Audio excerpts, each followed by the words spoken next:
Hello fellow tankers, this is Dauntless, and today I'm going to be playing a game in my Tier 10 German medium tank, the Leopard 1. Now, the Leopard 1, as I've probably told you in many replays, is probably one of my favorite Tier 10 tanks, and this is because it's a lot like a medium tank. It's just, low camo value, obviously, and kind of a big tank, but realistically, the trade-off, which is the amazing gun, is well worth it. And here I'm talking about the amazing gun, but it does troll me quite a bit in this game, as you will see. Now, the map that we're playing on today is Westfield, and if you look at the enemy lineup, it's pretty even. Wargaming has done a decent job balancing the matchmaker. And the major thing that I've noticed when I'm looking at both teams is the fact that they have one extra heavy tank, and that one extra heavy tank is an E100.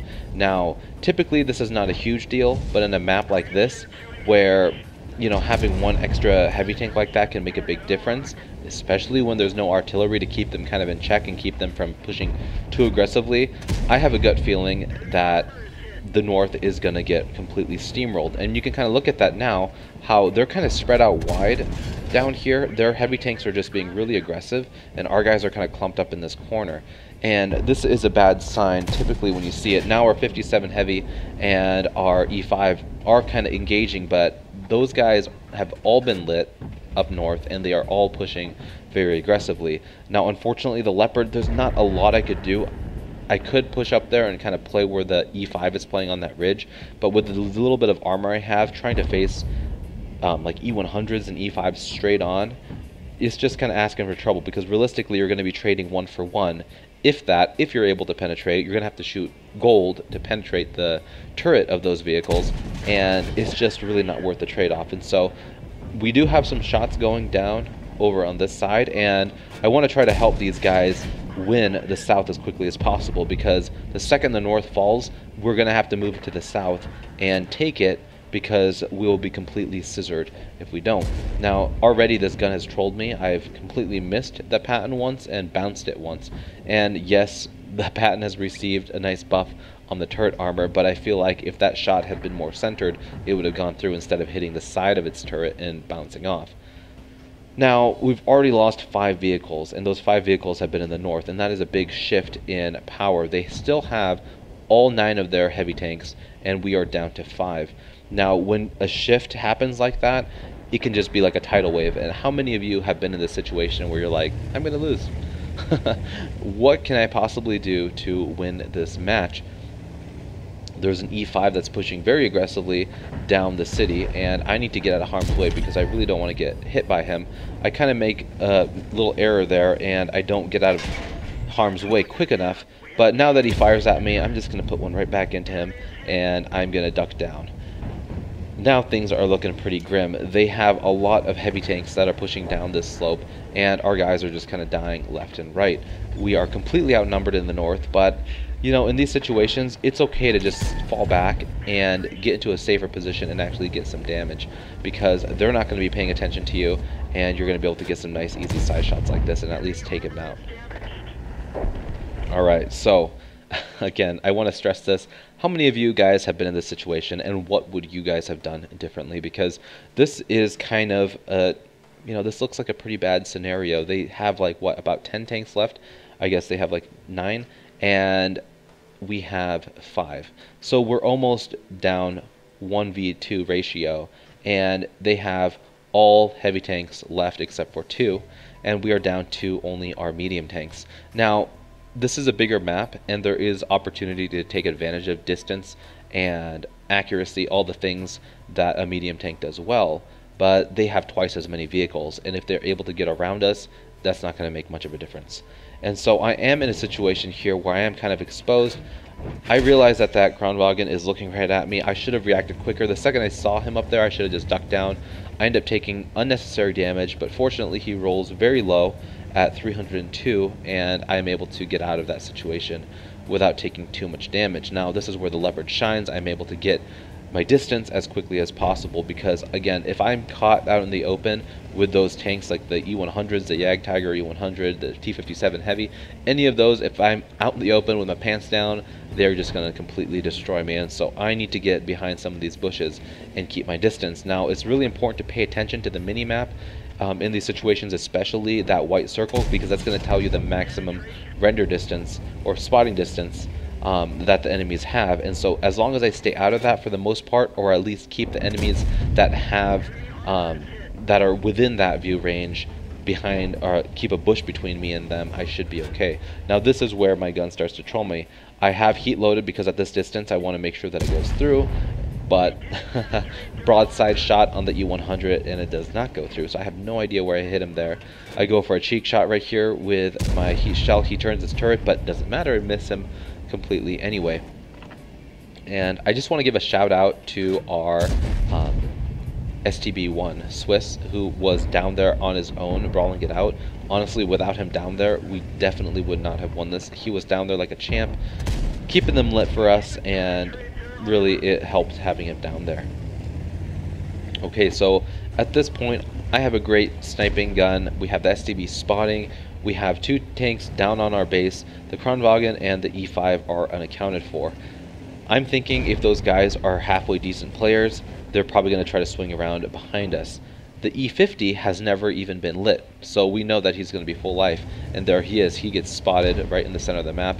And map awareness, guys, this is where I'm completely oblivious. I could have got a shot on him, but I was not paying attention. It took me a little bit longer to catch that. And really making sure that you know where all the vehicles are at all times is going to differentiate between if you're a good player or a bad player. I didn't take too long to catch on to the fact that he was there, but there are players that will tunnel vision and completely not even notice another tank that's just giving him their side when, you know, because something is on the cap or something. So anyway, just wanted to point that out, because when I watch my own replays, I do catch the mistakes that I make. And, you know, I do recommend you guys go back and, like, if you have a game where you're not sure why you lost, go back and analyze it yourself and be like, oh, I totally didn't even see that vehicle. And you guys do have the option, if you are a Patreon of mine on my Patreon website, the link is down below, you can have the opportunity to have some of your replays reviewed on my channel as well. So if that's something you're interested in, you can check that out and I can critique your gameplay. So the situation is looking a lot better. We have it to a 4v4, and I cannot seem to penetrate anything to save my life anymore. The T57 is driving down the hill now, and I'm able to finally put a heat shell into his side and take him out. But I am firing way more heat than I would like to be. Again, in these situations where you're not sure exactly how it's going to turn out, it's nice to have that extra security blanket of gold, especially when you're shooting against all these heavy vehicles.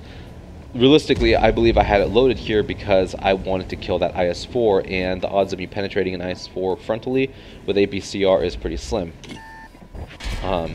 Another mistake.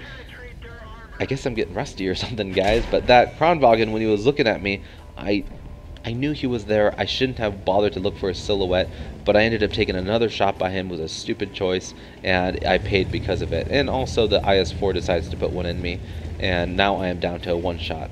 I realize that this is not a good position to be in because I cannot damage a Kranvagn with any kind of ammunition except for maybe HE and hurt him for like 10 damage when he's in a hull down position like that. The Kranvagn did a smart thing by circling around behind us like that, and really his presence there is very, very intimidating, and if I make one wrong move, I'm gonna kill myself. And then the E5 is up there as well.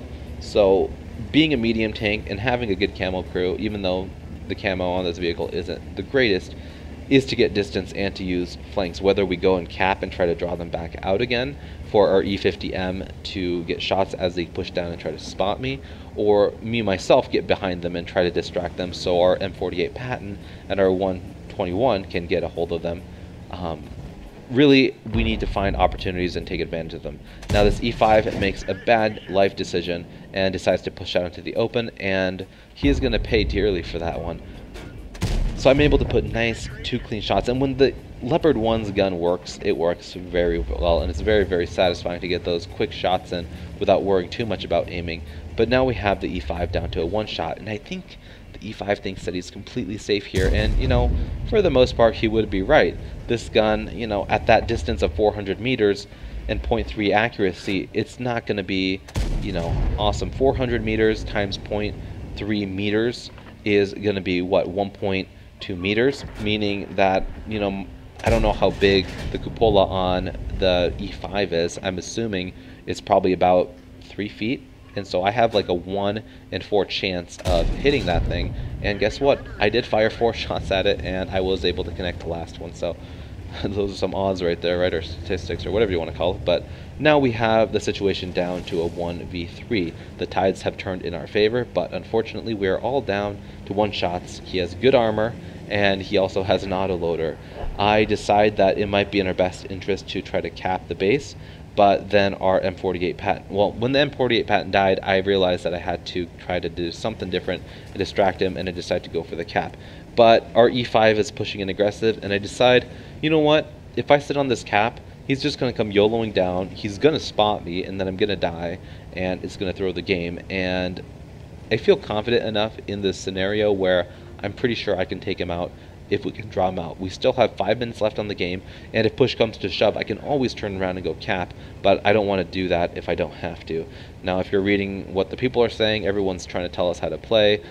It's slightly annoying, but it is what it is, right? Everyone has invested so much into this game because we all thought we were going to lose, and the mediums that stayed alive really held together as a team, and it's a good feeling like that. So they're kind of cheering us on / telling us what to do, but again, I'm okay with it. They're not really being super rude about it, which a lot of people do.